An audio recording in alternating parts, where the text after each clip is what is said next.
I was sitting there thinking, how in the world am I going to follow Gary? I'm not going to take off my shirt. But it did occur to me, too, that, and it has been occurring to me all the last couple of days, is that the people that have come here to speak, I'm honored to be part of it, because I've been really impressed with how much wisdom and content has been actually delivered to you guys. I hear this kind of stuff all the time, but it's rare that I hear such powerful content so concentratedly. The speakers have been great here, and I really appreciate being able to come share my story. And it's really, it doesn't have the kind of content that you've been hearing. I'm not going to be terribly inspirational or shed clothes, and I'm not going to be telling you, basic principles and that kind of thing. What I figured I'd try to do is tell you this, how Electronic Arts got started. People ask me that all the time, and so I figure it must be something that interests people.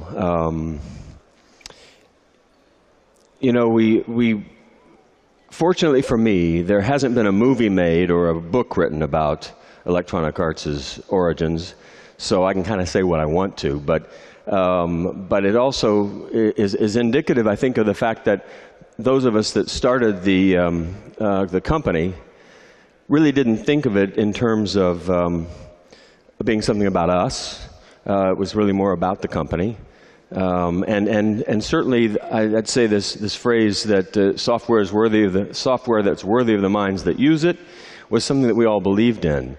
At the time we started in 1982, which was 31 years ago, I was actually at the time working at Atari, and there were so many mindless games being proliferated at that time.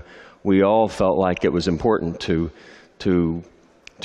upgrade the quality of software, and home compute, and we were all basically committed to home computers, and we really felt like that they could offer a whole lot more, and we were faced with the problem of trying to help add to the base of home computers. Not that many people had home computers or had a reason or knew why they'd wanted them, so we were trying to add to the reason for buying a home computer. One thing I will say is that there was no garage in our case. As you can see, this garage here that I've X'd out, it was a great garage. That's the Hewlett-Packard garage in Palo Alto. But we started, our first meeting for Electronic Arts was in the home of Trip Hawkins, who was the guy that pulled us all together. There were 6 of us. And it was his home in Portola Valley Ranch, a very nice home. And we never really, we never had anything like a basement or a garage or anything like that. We were always trying to do things we had the luxury of being able to start the company with plenty of funding, because Trip had been, 3 of us had been in the same business school class together at Stanford, and Trip had joined Apple Computer as employee number 50 in 1978. And so by 1982, the story his kind of story is that he had become the marketing manager for the Lisa. Does anybody here know what the Lisa is? It was the first computer that Apple decided to produce that was going to be for business. And it was the first one to use the mouse and the desktop operating system model that they, of course, kind of lifted from the Xerox PARC in Palo Alto. So he had been the marketing manager, and then well into, before they even released the Lisa, Steve Jobs had created this kind of skunk works within Apple to create the Macintosh. And so it kind of undermined the power of the Lisa. And Trip, by the winter of 1982, Trip decided he was going to leave and do something else. He had also had enough stock in Apple to make him independently wealthy. Not tens of millions of dollars, probably, I don't even know how much it was, maybe $5 or $6, $8 million, I don't know what it was. But anyway, he was able to leave and he took a trip to Europe to try to figure out what he was going to do next. And he called me after he got back and said, what kind of company would you start? I was the director of business development in Europe for the Atari home computers. I worked at Atari at the time.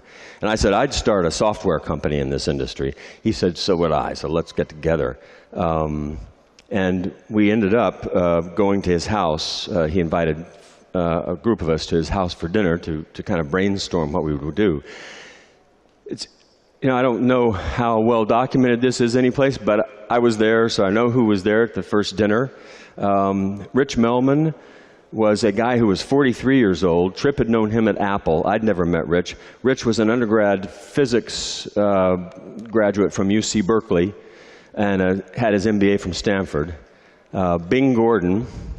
Oh, and Rich was also vice president of marketing at VisiCorp. Does anyone here remember VisiCalc? It was the first spreadsheet before Lotus or Excel or anything like that, and it was on the Apple II. And Rich had also been a PR guy for Apple, and so Tripp invited him. Bing Gordon was an advertising executive in San Francisco. Rich was 43. I was 30. Bing and I were 32. Tripp was 28. Dave and Pat. Dave, I think, was like 30. I think Pat was about the same age, 30. So we were not really, really young startup people. But at that time, in 1982, there hadn't been a whole lot of startups. It wasn't a craze like it. It wasn't a movement like it is now. Bing was an executive in advertising, as I say, in San Francisco, and he was in our business school class as well. So Bing, Tripp, and I were in the same business school class. I was at Atari. Dave Evans was a Stanford grad who had both an undergraduate degree and master's degree in engineering. And Pat was also a marketing manager. They both were marketing managers working for Tripp in the Lisa group at Apple. So these 6 people, led by Tripp, met at his home, and we just had a brainstorming session on what kind of company would we want to start.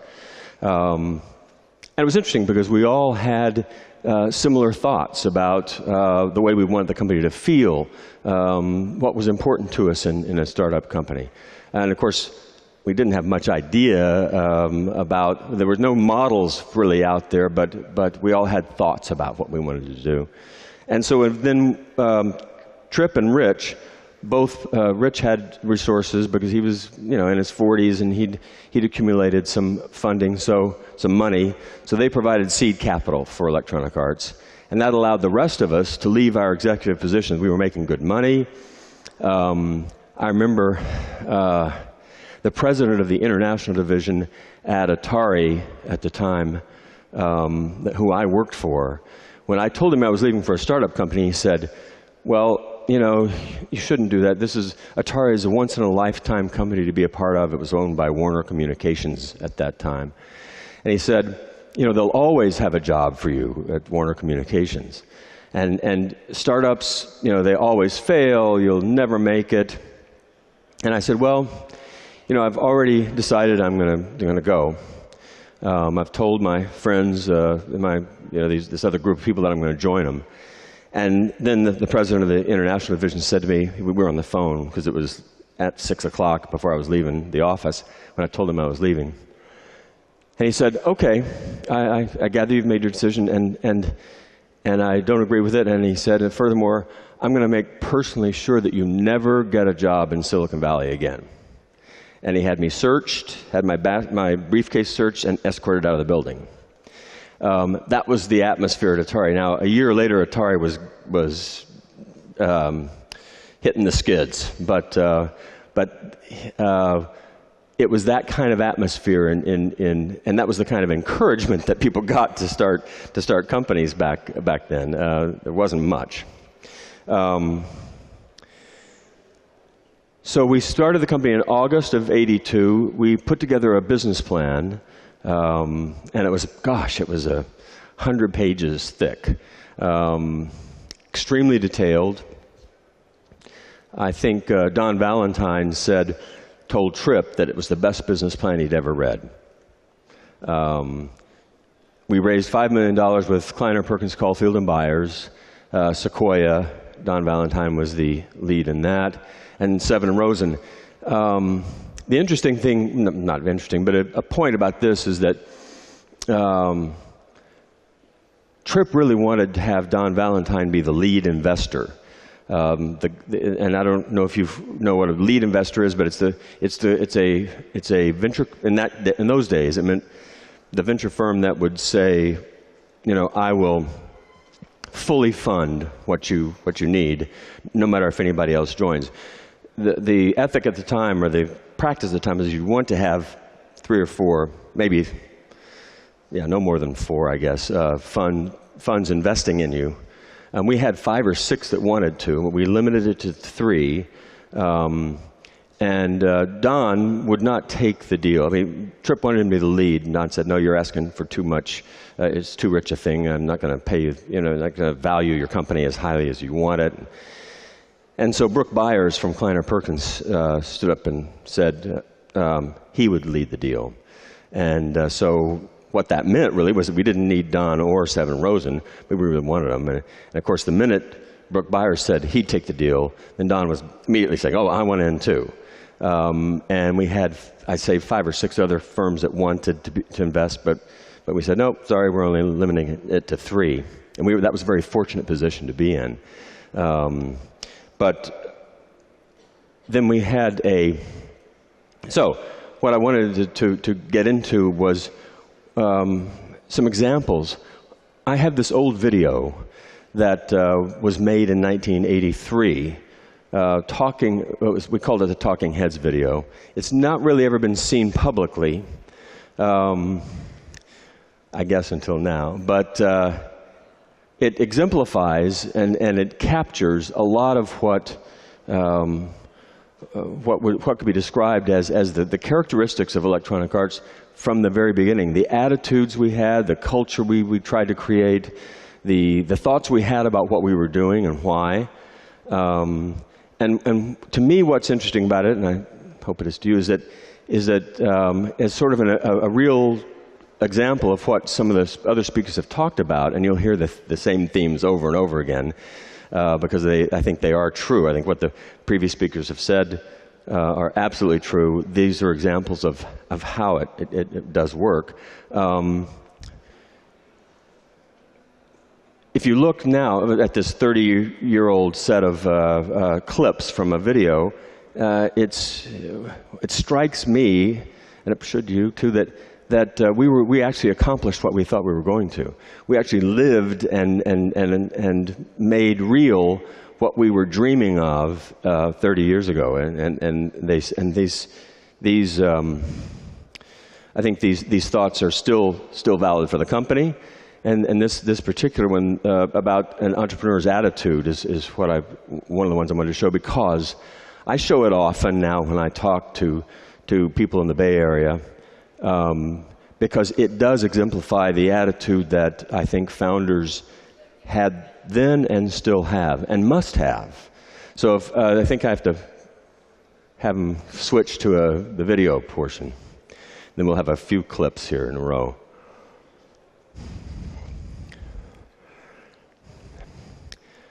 Talking head.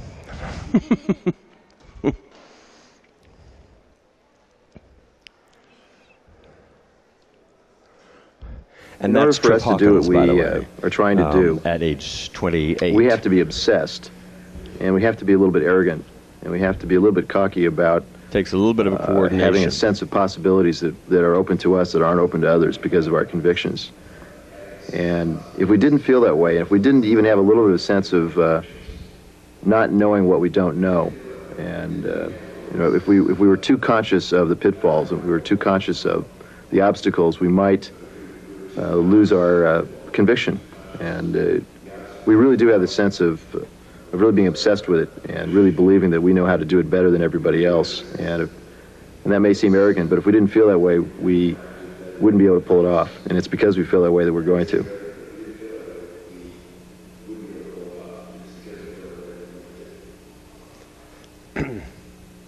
Yeah, so I think that resonates with what some of the other speakers have said about the way entrepreneurs and startup leaders need to think about themselves and what they're doing and how they're going to do it. You do have to believe that you are somehow or another, you know better than anybody else how to accomplish what you need to succeed. And it does come down to the fact that if you really knew what you didn't know, you probably wouldn't do it. But so you have to suspend some of that and move on. Then we have there's a clip here that kind of I hope that we can get the video going so that it's a little bit more synchronized. But yeah, I wanted to show.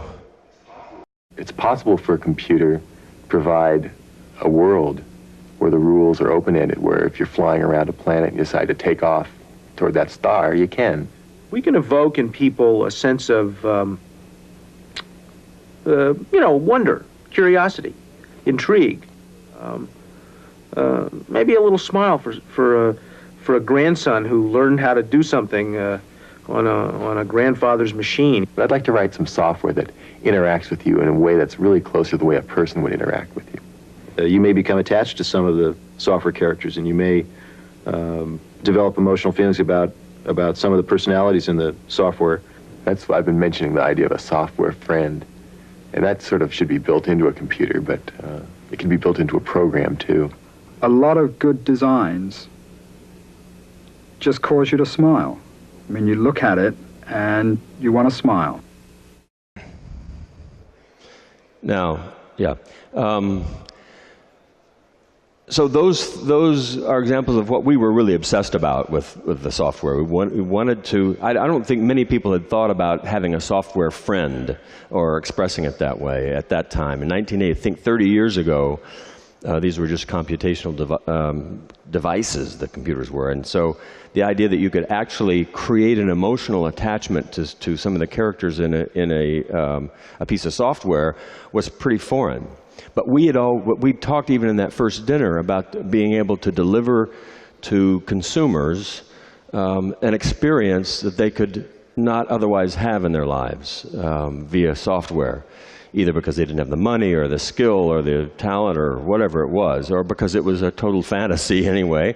We wanted to be able to deliver that experience, and so that was kind of how we built, that was what we pervaded our company culture, was wanting to give that special experience to people via software. You want to roll the next one?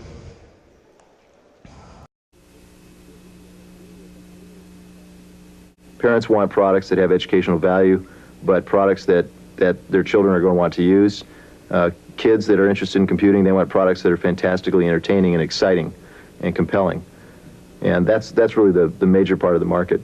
We're focusing on younger people, and education is the most important thing in their lives, and entertainment is the most interesting thing, and it's usually divergent from education.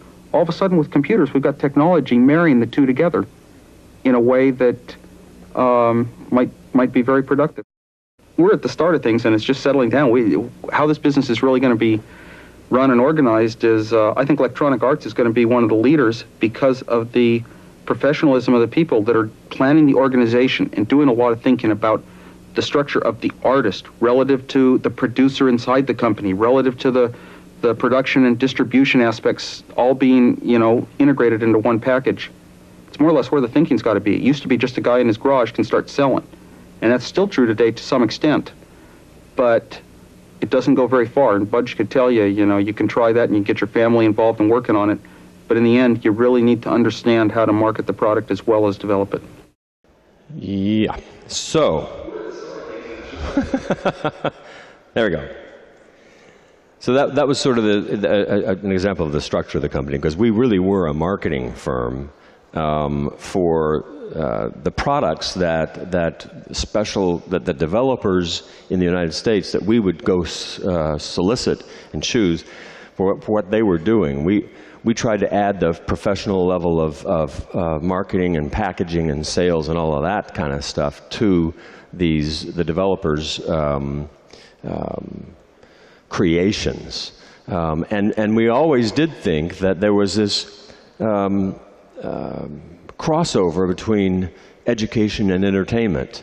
Unfortunately, I think it's taken until even now for that to really pick up and maybe materialize yet, that there'll be a strong and powerful connection between education and entertainment.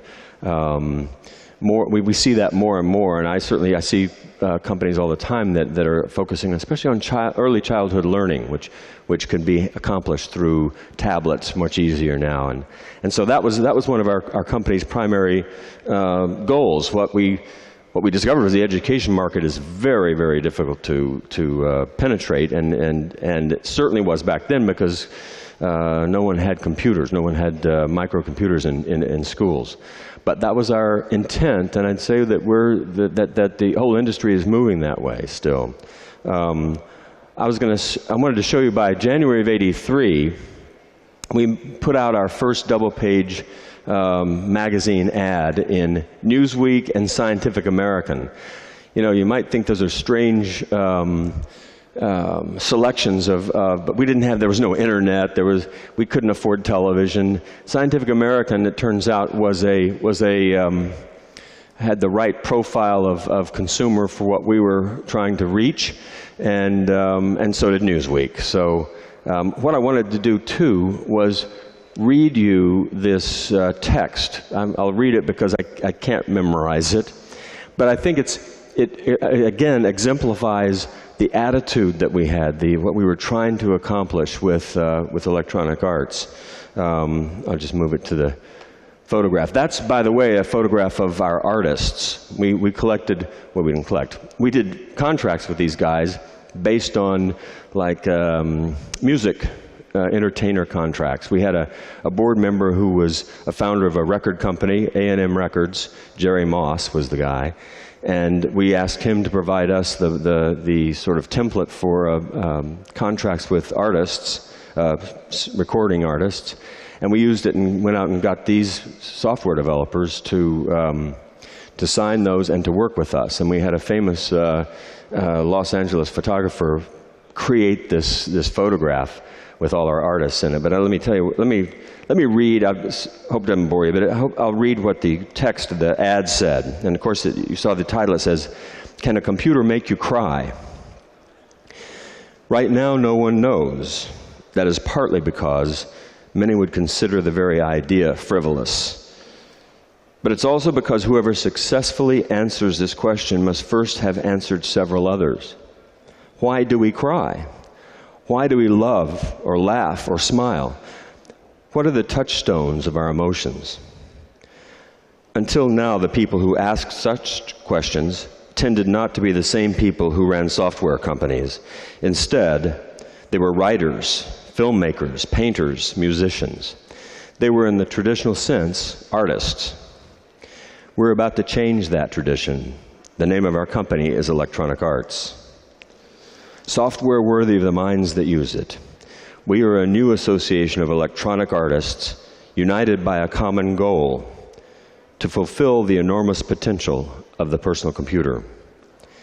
In the short term, this means transcending its present use as a facilitator of unimaginative tasks and a medium for blasting aliens. In the long term, however, we can expect a great deal more. These are wondrous machines we have created, and in them can be seen a bit of their makers. It is as if we had invested them with the image of our minds, and through them with the image of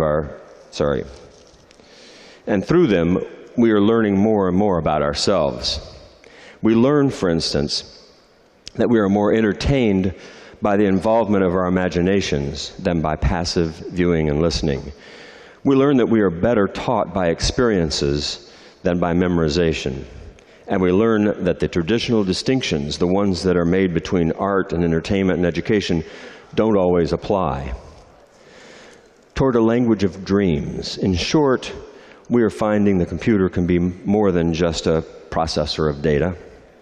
It is a communications medium, an interactive tool that can bring people's thoughts and feelings closer together, perhaps closer than ever before.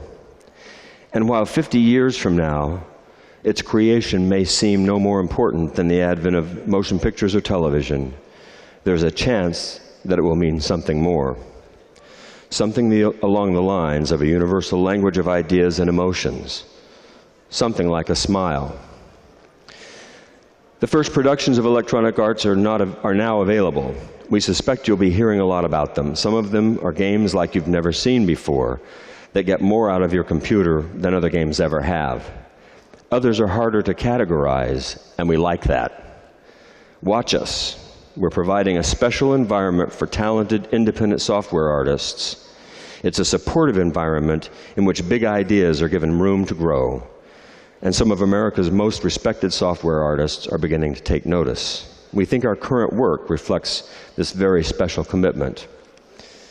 And though we are few in number today, and apart from the mainstream of mass software marketplace, we are confident that both time and vision are on our side. Join us, we see farther. You know, when I read that these days, I think we pretty much accomplished what we set out to do, and that was the philosophy that we were going for. That's what we were trying to do, was trying to bring to life the power of a computer to affect our lives. It wasn't easy. I tell you, we went through ups and downs. It was never an easy task. But I think that even today, or maybe, yeah, even today, it's the most powerful software of today, games and others, is the software that creates a connection between a human and the computer, or its software. But it has to create an emotional, a gut level tie. Even if it's a fairly simple game, like Angry Birds. I mean, there's something in that has an emotional power that others don't. And that was what we were trying to accomplish always. And I think that's what makes, people ask me, well, what makes a good piece of software? And it's that emotional connection that you make through the software that makes it powerful. In May of 1983, these were people always ask, what were the first products that you had? And of course, we put them in for that time and age, fantastic packaging. These were we had 5 1/4 inch floppy disks.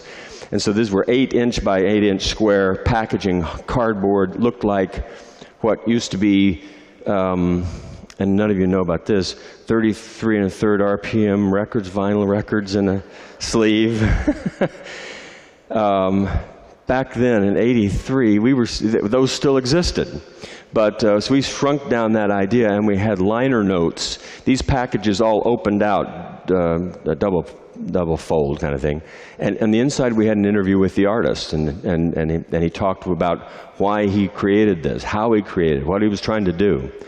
And so this was the first group of 7 products that we launched with in May of '83. And then we just went on from there. I remember we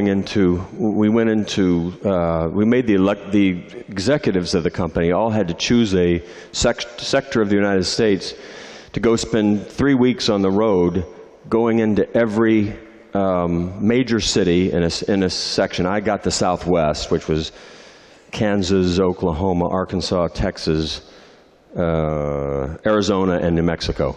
And I'd spend 3 weeks driving from one city to the next, looking in the phone book for software stores, computer stores. They weren't called software stores. There weren't any software stores. It was computer stores. And I'd walk into this store because we decided we were going to sell directly, not through distributors. And I'd walk in with my briefcase and had these packages in the briefcase. And I'd meet the owners. It was mom and pop kinds of stores back then that had parts and, I don't know, chips and that kind of stuff in them, and a few pieces of software hanging on the walls. And I'd say, I'm from Electronic Arts, and they'd say, Electronic Parts? I'd say, no, it's a software company. And then as soon as I pulled these packages out of my briefcase, they'd say, I've got to have those. Leave me, some here. Well, I couldn't because they were my only samples. But I would then place an order back in California for a shipment of products. And they'd usually order 2 of each, one to show and one to go. And so back at the headquarters, they could track all of the executives around the country because they could watch where the orders were coming in, and then they were just flowing in. So that was another way that we distinguished ourselves, just as a publisher, was by making special packaging. I think, clearly now the rest of the industry has well, for many, many years, has followed that lead. But it's something that made us special back then.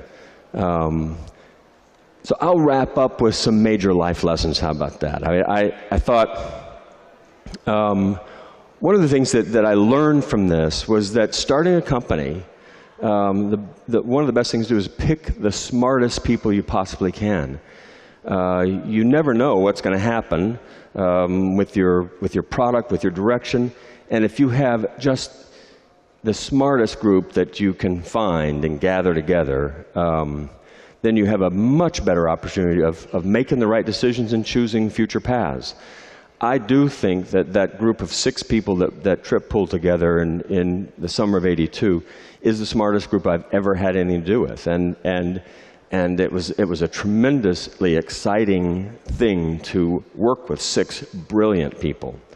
I'll add to that, by the way, that out of those 6, after the first year, we got rid of 2 of them. 2 of them got fired. That left 4. Out of the final 4, 1 left after 3 years. I left after 7 years after we went public. Tripp left after 9 years. And then Bing stayed for 25 years. But only one of the original 6 at that dinner party stayed with the company really long term. Bing is now at Kleiner Perkins as a venture capitalist investor. And the other anecdote about that is that after the first year, those 6 individuals have never been in the same room again. Interesting outcome from that, but you just never know. But picking the smartest group of people you can is I think, a really important thing to do when you start a company. Number 2, try to make the biggest impact that you possibly can. You've heard that over and over from people, but it's absolutely true. Change the world. You can do it. It's possible. You have to think that way from the beginning. And I think it was Gary that said it's as hard to create $1 million company as a $100 million company. And I'm a true supporter of that thought. Always be honest and true to yourself. Even when it doesn't give you the advantage.